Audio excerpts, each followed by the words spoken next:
जय श्री कृष्ण। आज हम श्रीमद् भगवद गीता के उन दिव्य उपदेशों को समझने जा रहे हैं जिन्हें स्वयं भगवान श्री कृष्ण ने महाभारत के युद्ध के मैदान में अर्जुन को दिए थे। यह केवल एक युद्ध भूमि पर दिया गया उपदेश नहीं था, बल्कि यह संपूर्ण मानवता के लिए एक जीवन दर्शन है। जब अर्जुन मोह और द्वंद्व में फंसे थे, तब श्री कृष्ण ने उन्हें जो ज्ञान दिया, वही आज भी हमारे जीवन में उतना ही प्रासंगिक है। भगवद गीता हमें सिखाती है कि जीवन में कर्म ही हमारा धर्म है। श्री कृष्ण कहते हैं, कर्मण्येवाधिकारस्ते मा फलेषु कदाचन, अर्थात मनुष्य को केवल अपने कर्म पर अधिकार है, ये फल पर नहीं। इस एक श्लोक में जीवन का सबसे बड़ा सत्य छिपा है। हम अक्सर फल की चिंता में अपना वर्तमान बिगाड़ देते हैं, लेकिन गीता हमें सिखाती है कि फल की चिंता ईश्वर पर छोड़कर कर्म में निष्ठा रखनी चाहिए। गीता का दूसरा महत्वपूर्ण संदेश है आत्मा का अमृतत्व। श्री कृष्ण अर्जुन से कहते हैं, न जायते म्रियते व कदाचित। आत्मा न तो जन्म लेती है, न मरती है, वह शाश्वत है, अविनाशी है। हम केवल शरीर नहीं हैं, हम आत्मा हैं, जो इस शरीर को एक वस्त्र की तरह धारण करती है। जब शरीर पुराना हो जाता है, तब आत्मा दूसरा शरीर धारण कर लेती है, जैसे हम पुराने कपड़े बदलते हैं। एक और महत्वपूर्ण शिक्षा है समत्व योग।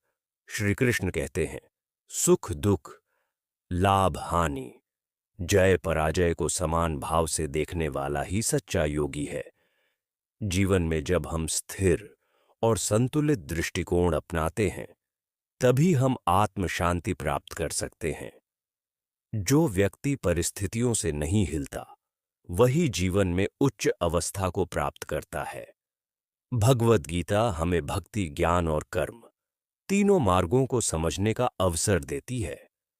भक्ति योग में श्री कृष्ण कहते हैं, जो व्यक्ति श्रद्धा और प्रेम से मेरी भक्ति करता है, मैं उसके हृदय में निवास करता हूं। इसका अर्थ है कि भगवान को पाने के लिए केवल प्रेम, भक्ति और समर्पण की आवश्यकता है।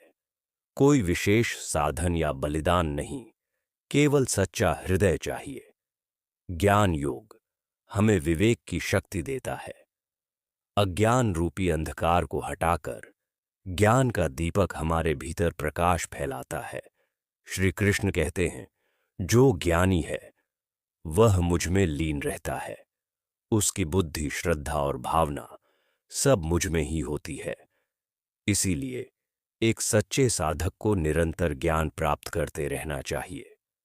भगवद गीता का अंतिम और सबसे महत्वपूर्ण संदेश है भगवान में पूर्ण समर्पण। जब अर्जुन अपने सारे संशयों को त्याग कर श्री कृष्ण के चरणों में समर्पित हो जाते हैं, तब उन्हें आत्मज्ञान की प्राप्ति होती है। श्री कृष्ण कहते हैं, सर्वधर्मान परित्यज्य मामेकं शरणं व्रज, अर्थात सभी प्रकार के धर्मों को त्याग कर केवल मेरी शरण में आओ, मैं तुम्हारे सभी पापों से मुक्ति दिलाऊंगा। हमारे जीवन में भी कई बार ऐसे क्षण आते हैं जब हमें नहीं पता होता कि क्या सही है और क्या गलत। उस समय गीता का ज्ञान हमें दिशा दिखाता है। यह ग्रंथ केवल धार्मिक ग्रंथ नहीं है, बल्कि एक जीवन प्रबंधन का शास्त्र है। इसमें मनुष्य के आंतरिक संघर्ष, कर्तव्य और आत्मा की यात्रा के बारे में गहराई से बताया गया है। श्रीमद् भगवद गीता हमें सिखाती है कि सफलता का असली रास्ता भीतर की स्थिरता और बाहरी समर्पण में है। जब हम अपने कर्मों को भगवान को समर्पित कर देते हैं, तब हमें न तो अहंकार होता है और न ही पछतावा। हम जो भी करते हैं वह एक सेवा बन जाता है, ईश्वर की सेवा। तो दोस्तों, आज हमने जाना श्रीमद् भगवद गीता के उन प्रमुख उपदेशों को जो हमारे जीवन को बदल सकते हैं। अगर आप इन विचारों को अपने जीवन में उतारते हैं, तो कोई भी कठिनाई आपको विचलित नहीं कर सकती। कर्म करें, फल की चिंता छोड़ें और भगवान में पूर्ण श्रद्धा रखें। यही गीता का सार है। अगर आपको यह वीडियो पसंद आया हो तो कृपया इसे लाइक करें, कमेंट करें और अपने मित्रों व परिवार के साथ शेयर करें। और ऐसे ही भक्तिपूर्ण ज्ञान के लिए चैनल को सब्सक्राइब जरूर करें। जय श्री कृष्ण। ट्रेया। हरि ओम।